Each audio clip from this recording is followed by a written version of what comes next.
do. People to do, things to see. Alright, cool. Let's get to work. Alright, so let's take a look at the SPY real quick, and then we'll move on to everything else that we got to do. So we got a little gap up in the market. As we know, the last few days, you know, the gap ups take a little bit of the range out of the day. So we got to be careful when we see this. You know, we're seeing 1.2 on the SPY. It is going to take us out of this range that we might have been stuck in for a little bit. So that's good. You can see right now, like if you go to your 15-minute chart. So since the 22nd, we've essentially been stuck in this range for a little bit of time, right? And so we've had a really kind of develop bottom of the range, and now we're starting to break over the top of the range. So that's good, though. You know, we've had a choppy environment for the last few days, you know, minus a few like of the big runners that you're seeing in like small cap stocks.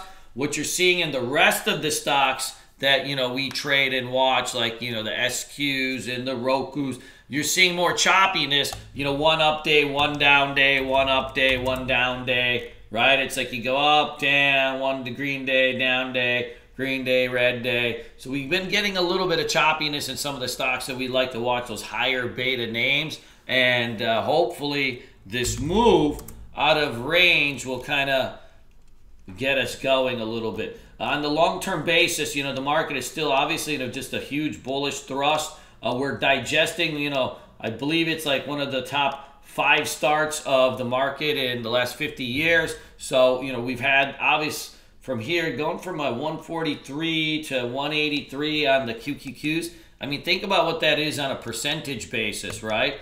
The depth of the rise, 40 points on the QQQs is quite a bit. So we are digesting, and that's kind of gave us a little bit more of a choppy environment. But we're starting to kind of peak out of it. And then in the end, you know, we still are just kind of, right, just flagging out here. This is just a flag pattern. You know, if you were looking at this as a stock, you'd say, oh, the market's about to rip. And so it's the same thing when you're looking at the market indices, right? We look at the indices just like we would a stock, right?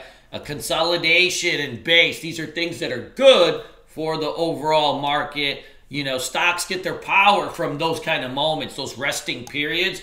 And the same thing will happen with the market. You know, so as long as when we come out of this trend line of the QQQs, I think that's when we're going to start really getting going. In the meantime, though, there's tons of stocks to trade and watch and participate in, right? Earnings season's around the corner next month. That's when we'll get to be really aggressive. But in the meantime, there's more than enough stocks out with PRs and beautiful things happening with them. This PRGS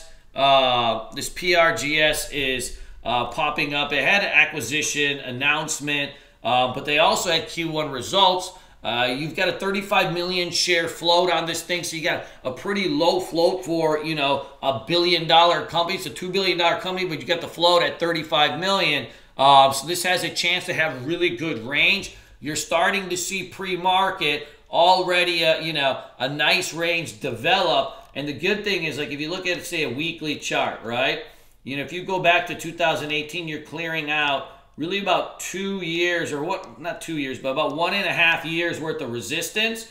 That's good, right? When we're looking for stocks that break out or get going, we want them to start clearing levels of resistance and then hold over there. Now what we'll be doing is, right at the open, we'll see how this thing opens. At 35 million share float, you can definitely kind of take this thing for an ORB. So we'll watch this thing for an ORB setup or a quick pullback buy. You know, it may pop up hard at the open and then drift back down towards the 9 EMA and start to round and kind of push back over the VWAP. We're seeing that a lot too. So there's 2 different aspects to trading, right? At the open, you either get opening range breakout or you got to wait for the pullback, you know, but it's one or the other, right? You don't want to do anything in between, right? If you take a pattern that's in between those, then you end up getting chopped out, right? And anybody that ever trade the open knows, right? If you're 1 minute too early or 1 minute too late, you know, you end up getting chopped out hard.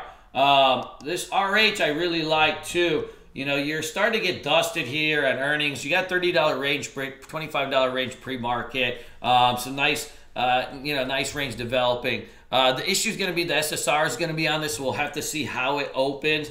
But I definitely think this one has the range to do an ORB or something at the open.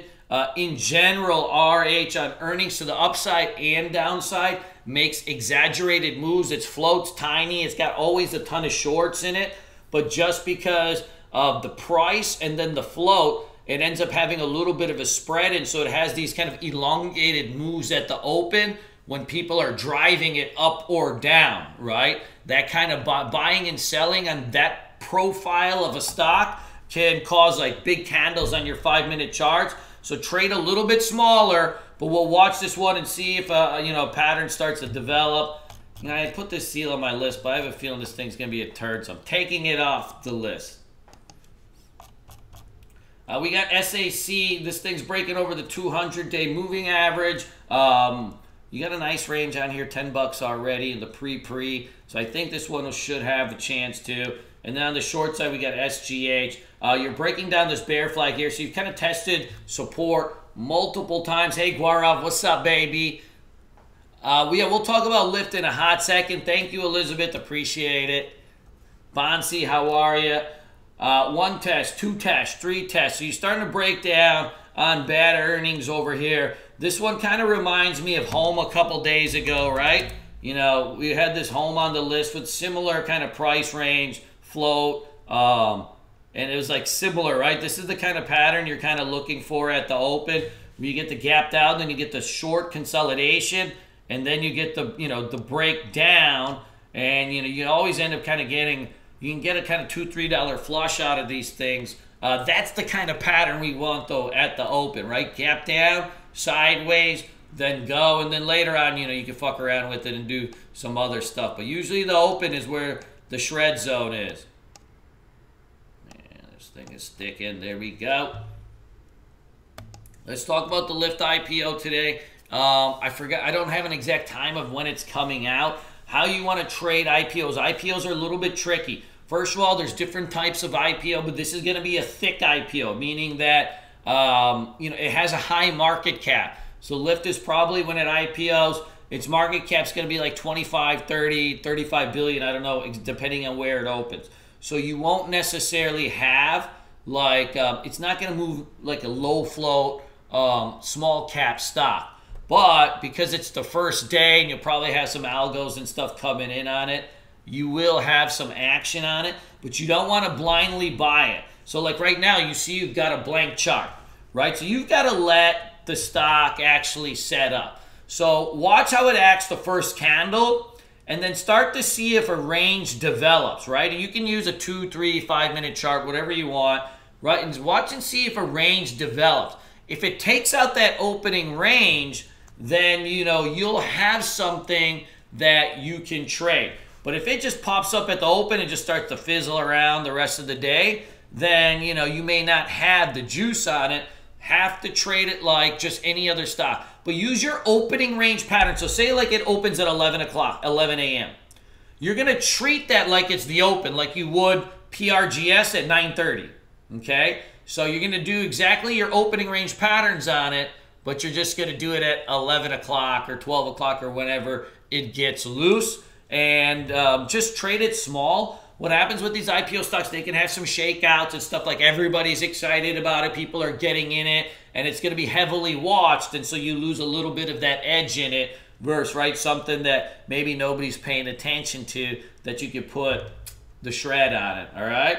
Add C-Trip to your watch list, guys. You've got a nice flag breakout over here. Right, you've had a nice tightening of your EMAs here. I think this one's got probably room up to its Bollinger Band, 45, 46. Nice volume on it, 7.5 million shares. And this is what I want to see, right? I want to see those end of day ramps on this thing. I do have Lulu also on my list. You may see a day 2 on this. Right now, you're kind of just getting a flat open.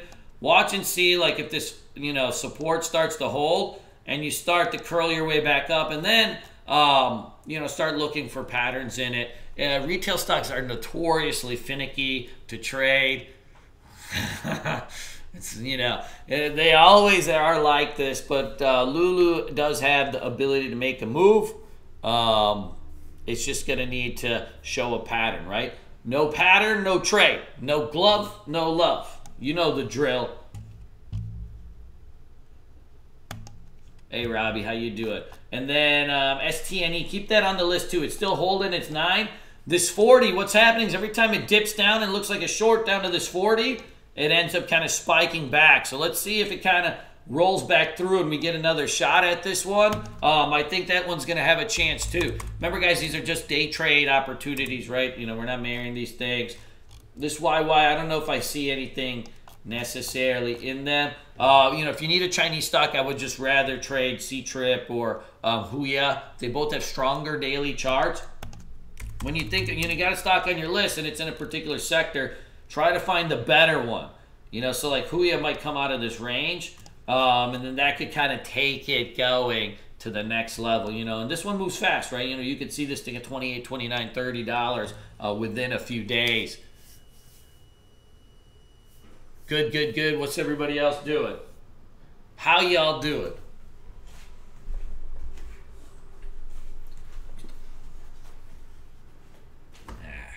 Oh, my Old Faithful. Lime green is nice, but that's more of an outside hat. This is more of a trading hat, you know what I mean? Damien, what's up, baby? How you doing, brother? Are you in France right now? I thought you were in Pennsylvania. Cool, cool, cool. And look, guys, if you need some small cap stocks, you know, add some of these like Boxel and stuff to your list. Trading small cap stocks on Friday is always the worst. They can gap and crap sometimes, and then, you know, you're just left holding the bag. You know what? Fuck this, sis, right? It looked like it was so hot, and then this thing just dumped, and then like last 5 minutes a day it goes.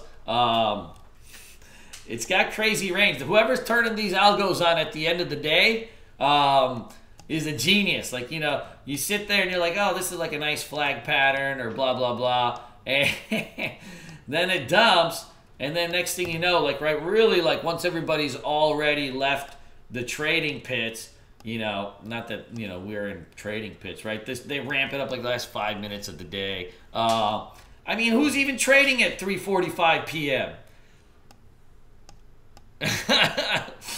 Like, look at this. I mean, the move started a little bit before, but like, you're not gonna buy this right here just because it popped into the VWAP. You wouldn't be buying it, right? Like, towards the end of the day, I mean, you're talking like it's the last 5-10 minutes. It makes it a lot trickier to trade. But look, it had an awesome run at the open, and you did have that midday kind of VWAP trade. So, you know, it did have the opportunity. Just this last shakeout was a little bit annoying. You know, especially since we were all just blowing our time. There was nothing to do yesterday, so we just sat there staring at it. Good, have some fun. You know, the trading hours in Europe are awesome, Damien. I mean, you could wake up late, booze all night.